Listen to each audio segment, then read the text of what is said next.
this particular property here. Initially was a place where they had a cottage home. And exactly when that stopped, I don't know, but it was here at one point in time. It was just nothing more than a cottage that was divided, as a residential area.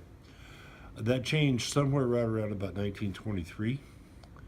And 23, they went to the city and they got vacated the alleyway that was here, and they were able to put up a huge building called the State Street Theater.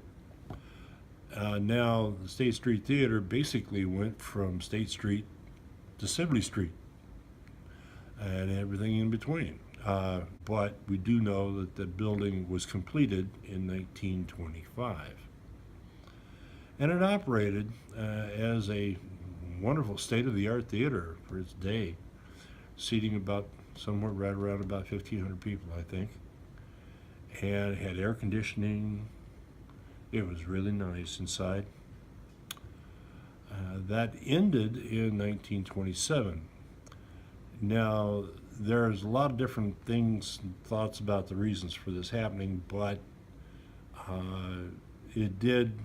what did happen was that the place was dynamited from inside. Now, the person evidently had watched the late show at that day or that night and left a satchel containing 2 sticks of dynamite with a mercury switch, which he activated as he was leaving. So consequently, the theater was pretty well cleared of everybody except the janitor when the timer of this mercury switch timer went off and exploded the dynamite. Now, the only person that was in the building at the time was the janitor, and it blew him straight across the street. It blew out windows all around, including the All Saints Church Rectory, which was right to the south. And it made quite a mess. Blew out a huge chunk of the wall, and of course it wrecked the interior of the theater. Now, there were parts of it that were damaged beyond belief, beyond repair, other parts of it that could be repaired. But it never became a theater. It never was returned into a state of being an operating theater again.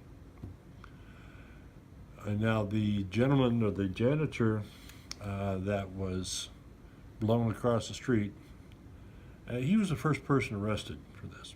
Of course, he was the only one on the scene, so it was kind of like, well, yeah, we got to arrest him because we don't know who to suspect, so they did. Eventually, over a couple of years of investigation, they decided it was not him, it was somebody else totally.